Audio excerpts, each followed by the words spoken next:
मित्रों, स्वागत है आपका मेरे YouTube चैनल उत्तराखंड संसार में। और प्रस्तुत है विश्लेषण खबरों की खबर। उत्तराखंड दिनांक 7 दिसंबर 2021 इवनिंग की खबर है। और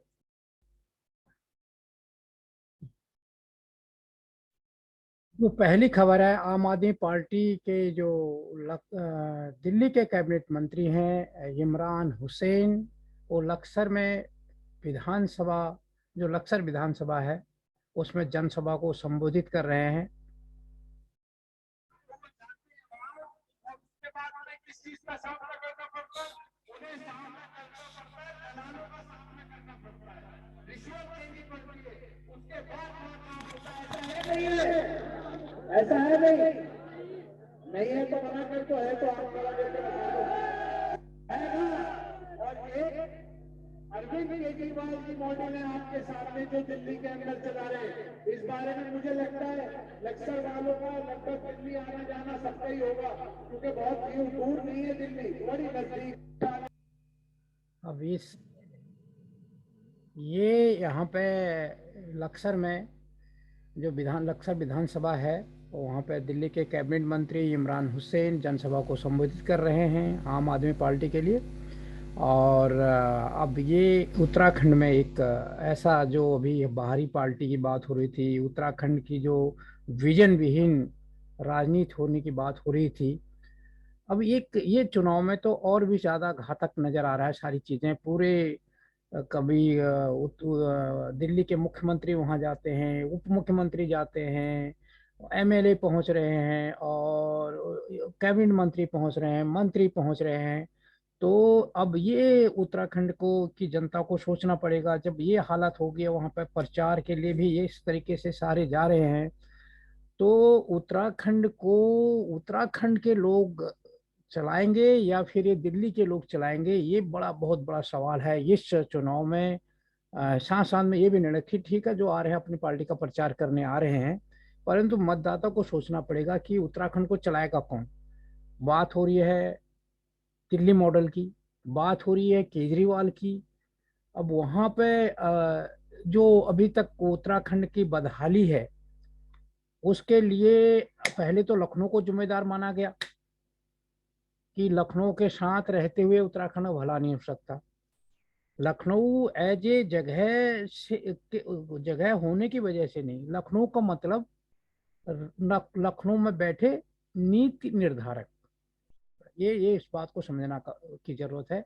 लखनऊ का मतलब लखनऊ में बैठे नीति निर्धारक उत्तराखंड का भला नहीं कर सकते का मतलब है कि उत्तराखंड के लायक, उत्तराखंड के अनुरूप नीतियां नहीं बना पाते हैं, क्योंकि उनको लखनऊ की राजनीति करनी होती है। लखनऊ में 425 एमएलए में से उत्तराखंड से उस समय पहाड़ों से 21 एमएलए आते थे। अब यहाँ पे क्या हुआ, राज्य बन गया इसी चीज को लेके कि शायद हमारा अलग राज्य होगा, तो हमारी विधानसभा अलग होगी, हमारे एमएलए अलग होंगे और हमारे पक्ष में निर्णय करेंगे। अब दुर्भाग्य हुआ कि राज्य बनाते समय अगर राजधानी गैरसैंण होती, तो एक अनुकूल उत्तराखंड राज्य जिस तरीके का है, 85% भूभाग उसका पहाड़ी है, तो उसी के अनुरूप वहां पे सोच बनती। परंतु क्या हुआ कि दिल्ली के एकदम पास देहरादून में राजधानी बना दी गई, और जब वहां पर अब नीति बनती है, तो उस पर पूरा का पूरा दबाव दिल्ली का रहता है। और अगर वहां पे क्षेत्रीय ताकतों की सरकार होती और दिल्ली से उनको कोई लेना देना नहीं होता, या दिल्ली का उनके ऊपर दबाव नहीं होता, तब भी वो उत्तराखंड के बारे में नीतियां बनाते। अब हुआ क्या कि जो वहां पर पहली सरकार आई उत्तराखंड बनने के बाद, वो भी भारतीय जनता पार्टी की आई। और उन्होंने तो 97 से ही भारतीय जनता पार्टी ने तो राज्य की घोषणा जैसे ही लाल किले से हुई और 97 में उनकी पहली सरकार उत्तर प्रदेश से बनी, तो उन्होंने उत्तराखंड के संसाधनों को बांटना, उनके बंदरगाह बंद कानून को हार्ड करना और भी सख्त करना, और वहाँ के जितने भी रिक्त पद थे उसमें बाहर से यूपी के लोगों को भरना।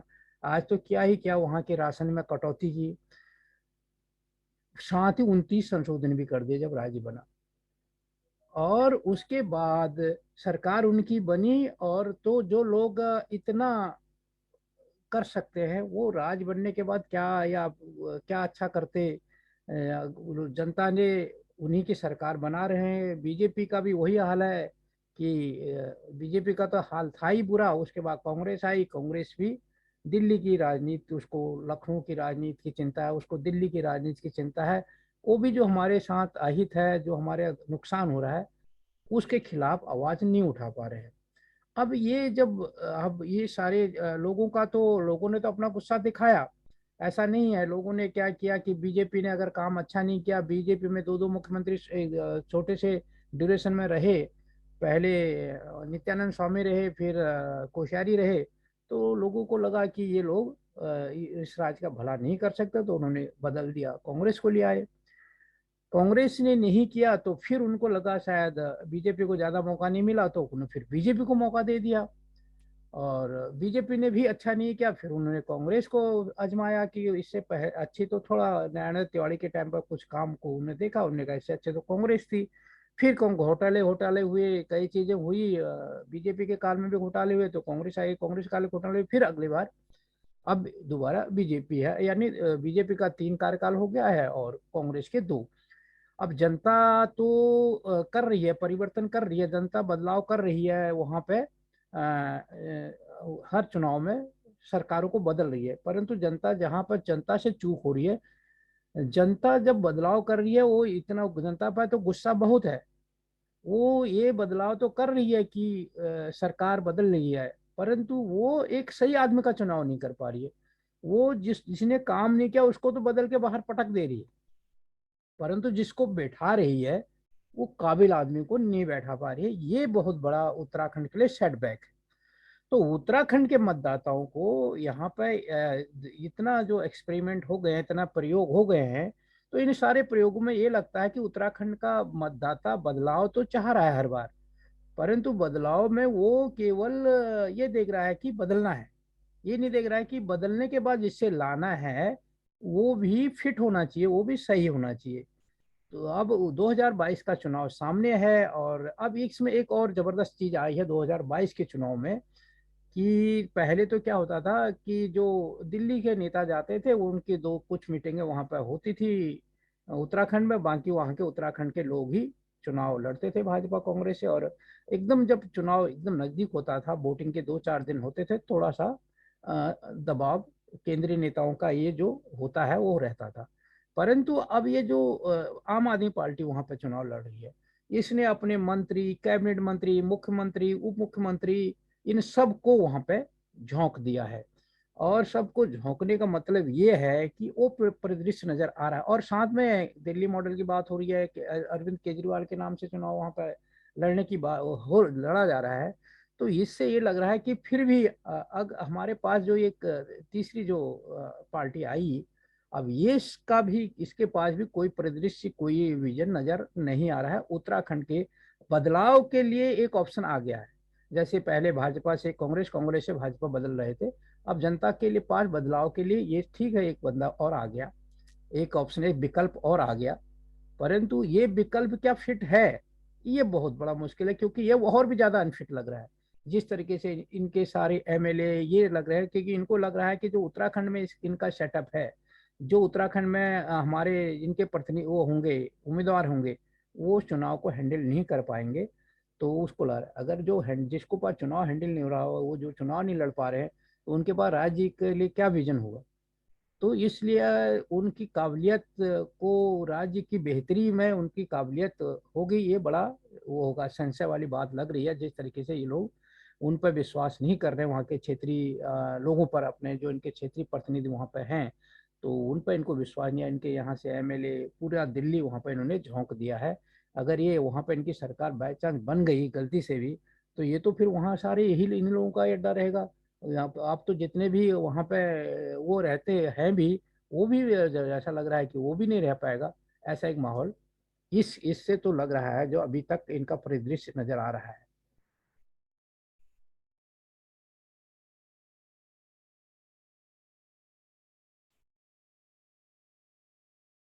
गंगोली हाट विधानसभा की विभिन्न विकास योजनाओं का लोकार्पण या शिलान्यास कार्यक्रम में सीएम पुष्कर सिंह धामी पहुंचे और उन्होंने वहां पे कार्यक्रम किया।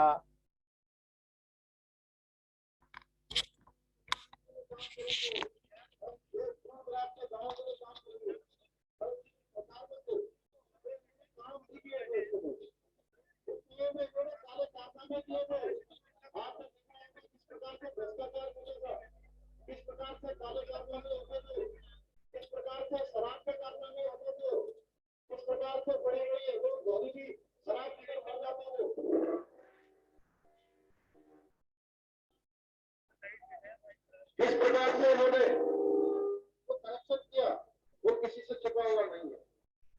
इन्हें राज्य की सत्ता केवल और केवल दिल्ली में बैठे हुए लोगों के लिए थी या अपने परिवार वालों के लिए थी। इसके अलावा इन्हें कुछ नहीं चाहिए। इन्हें अपने काले कारोबार जमाने के लिए सत्ता चाहिए। आपने देखा होगा, हम में से सभी लोग जानते हैं कि इनके काले कारनामे रोज अखबारों की हेडलाइन हुआ करते थे। इनके काले पंजे के निशान आज भी हमें याद आते हैं कि वो कैसा शासन होता था। इन्होंने प्रदेश में अगर कुछ किया होता, प्रदेश को लुटवाने का काम किया और कुछ नहीं किया इन्होंने। चुनाव में नजदीक देखकर आपके आसपास आकर आप झूठे वादों का पिटारा। हरीश रावत जी का ट्विटर अकाउंट का एक ट्वीट है ये, जिसमें वो उन्होंने विधानसभा की इच्छा के शांतिपुरी में पूर्व सैनिकों और शहीद हुए सैनिकों के परिजनों को शाल ओढ़कर सम्मानित किया। इस दौरान उत्तराखंड कांग्रेस के कार्यकारी अध्यक्ष श्री त्रिलोक राज बेहर जी, कांग्रेस के पूर्व अध्यक्ष वरिष्ठ नेता श्री यशपाल आर्य जी आदि भी वहाँ मौजूद रहे। तो ये उन्होंने अपने ट्विटर अकाउंट पे डाल रखा है।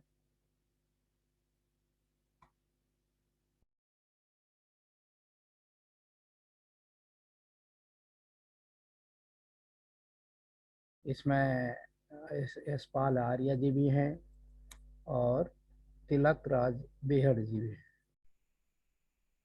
ये है पूर्व सैनिक और शहीद हुए सैनिकों के परिजनों को उन्हें शाल ओढ़कर सम्मानित कर रहे हैं उधम सिंह नगर के किच्छा के शांतिपुरी में।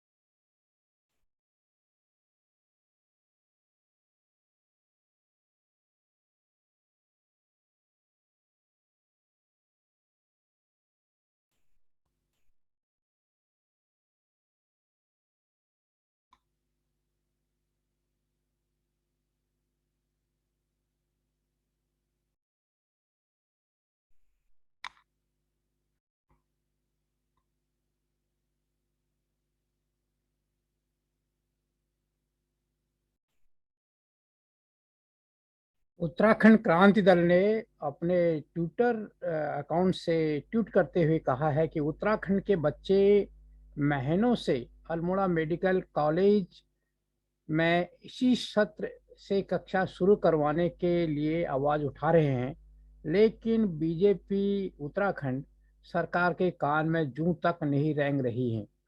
अल्मोड़ा मेडिकल कॉलेज में शिक्षा सत्र सत्र चलेगा तो उत्तराखंड के सैकड़ों बच्चे डॉक्टर बनेंगे। ये उन्होंने एक ट्वीट किया है। दूसरा ट्वीट किया है कि एक देश तब समृद्ध और मजबूत बनता है जब उसके राज्य समृद्ध और मजबूत हों। यानी देश तभी समृद्ध बनेगा जब राज्य समृद्ध होंगे, यानी मकान तभी समृद्ध होगा जब उसकी दीवार तभी मजबूत होगा जब दीवारें मजबूत होंगी। ये कॉन्सेप्ट, ये बात कही है। इन 21 वर्षों में भाजपा कांग्रेस सरकारों ने उत्तराखंड को इतना कमजोर बना दिया है कि आज हालात ये हो गए हैं कि एक छोटे से काम को भी उत्तराखंड को केंद्र का मुंह ताकना पड़ता है। ये उन्होंने लिखा है और साथ में दिया है भाजपा कांग्रेस भगाओ उत्तराखंड बचाओ हैशटैग किया है। ये उन्होंने किया है और इसके अलावा मैं आपको बताऊं और क्या किया है। एक और ट्वीट है।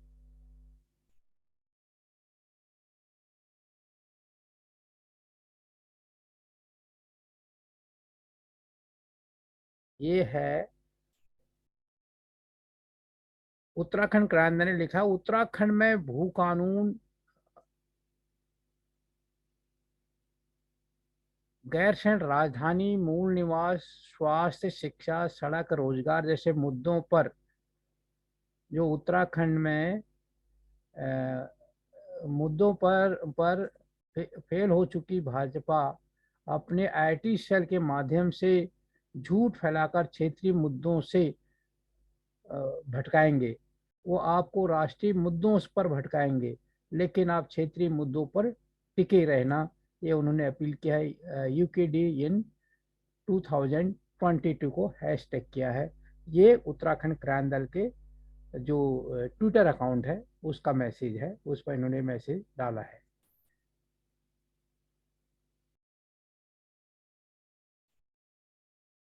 उत्तराखंड की हालत उसी तरह हो रही है जैसे पहले तो ये हो रही थी कि बांस से गिरे खजूर मटके, खजूर से गिरे बांस मटके। तो एक और भी यहाँ पर एक और जैसा वाकया लग रहा है कि अब एक ताड़ भी सामने आ गया। चंडीगढ़ नगर निगम के जो चुनाव हुए उसका परिणाम आ गया है, और उसमें 35 सीटों में से आम आदमी पार्टी को सर्वाधिक 14 सीटें मिली हैं। भारतीय जनता पार्टी, लग रहा था कि भारतीय जनता पार्टी को बहुत कम सीटें मिलेंगी, तो भारतीय जनता पार्टी दूसरे नंबर पर रही, उसको 12 सीट मिली हैं। कांग्रेस तीसरे नंबर पर रही, उसको 8 सीट मिली हैं। और अकाली दल चौथे नंबर पर रहा, उसको 1 सीट मिली है। ये नगर निगम का चुनाव है, छोटा सा चुनाव था, परंतु क्योंकि वहाँ पर क्षेत्रीय जो लोकल लोग होते हैं उनका वजूद इम्पोर्टेंट होता है कि उनकी अपनी लोकल पब्लिक में कितनी पकड़ है। जैसे हमारे वहाँ प्रधान और ये प्रमुखों का चुनाव होता है, वैसे ही नगर निगम का चुनाव भी होता है। तो वहाँ पे इनके समझ लो कि 35 में से 14, चंडीगढ़ वैसे भी बहुत छोटा शहर है, केंद्र शासित राज्य है, तो वहाँ पे इनके 14 प्रधान समझ लो जीत के आ गए हैं। तो अब उसके बाद ये देखो आतिशबाजी हो रही है पूरे वहाँ पे उत्तराखंड में आतिशबाजी का दौर शुरू है।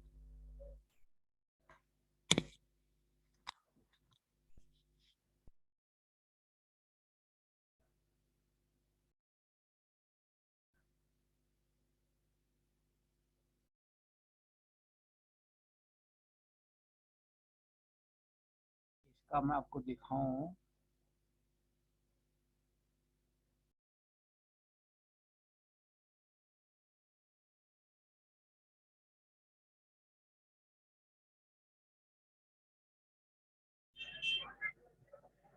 आतिशबाजी चल रही है।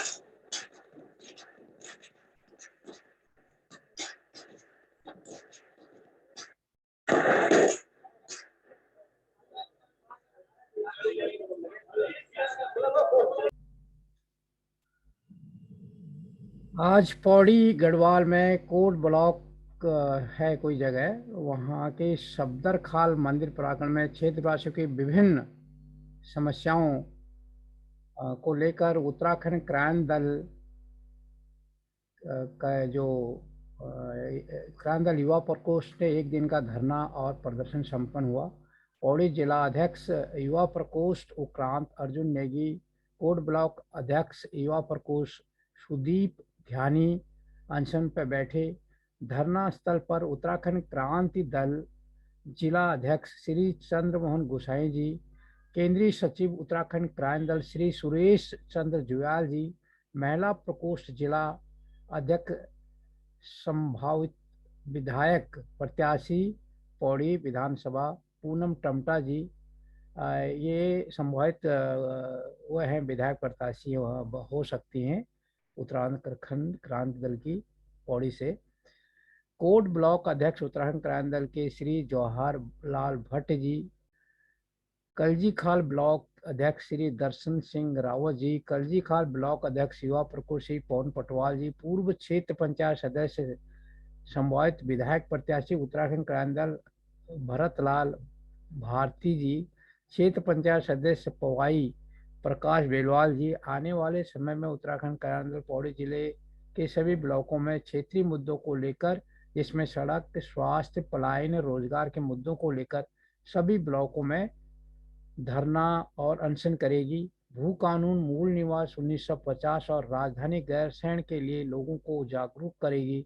हमें इस मुहिम में समर्थन देने के लिए सभी युवा दोस्तों और सबको बहुत बहुत धन्यवाद उन्होंने अपनी पोस्ट में डाला है। और इसमें जो कुछ वीडियोज भी जारी किए हैं, तो मैं आपको इसके माध्यम से दिखाता हूँ इस वीडियो में क्या कह रहे हैं।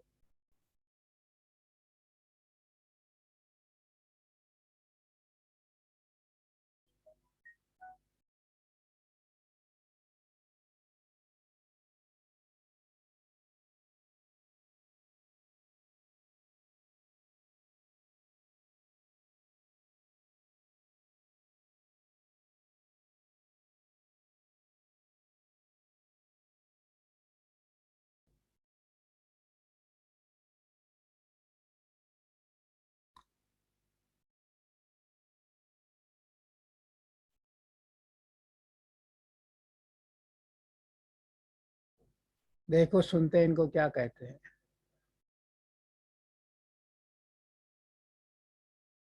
उत्तराखंड के जो युवा प्रकोष्ठ के अध्यक्ष हैं, जिला अध्यक्ष अर्जुन वो यहाँ पे उपवास में बैठे हुए हैं।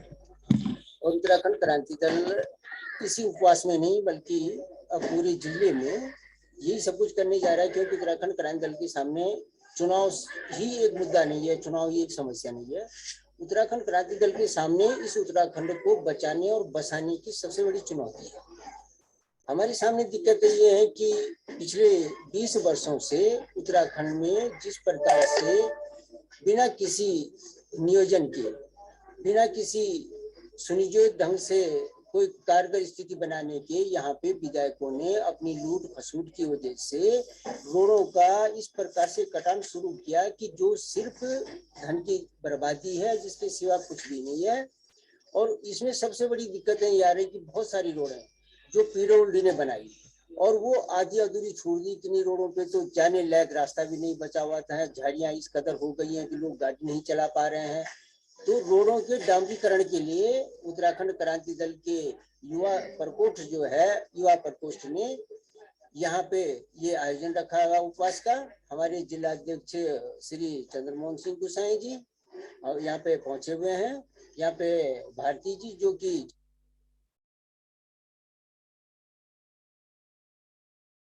संपर्क अभियान के दौरान पौड़ी विधानसभा के अंतर्गत सिब्बरकाल क्षेत्र में हूँ और आज हमारे युवा दल के अध्यक्ष हैं अर्जुन सिंह जी और हमारे कोट ब्लॉक के अध्यक्ष हैं, तो इनके द्वारा आज एक यहाँ पे आयोजन है जिसको लेकर प्रशासन की काफी ज्यादा लापरवाही देखने को मिली है। और हमेशा से हम लोगों को यहाँ की खास तौर पे जो जितनी महिलाएं हैं उनको काफी दिक्कतों का सामना करना पड़ता है।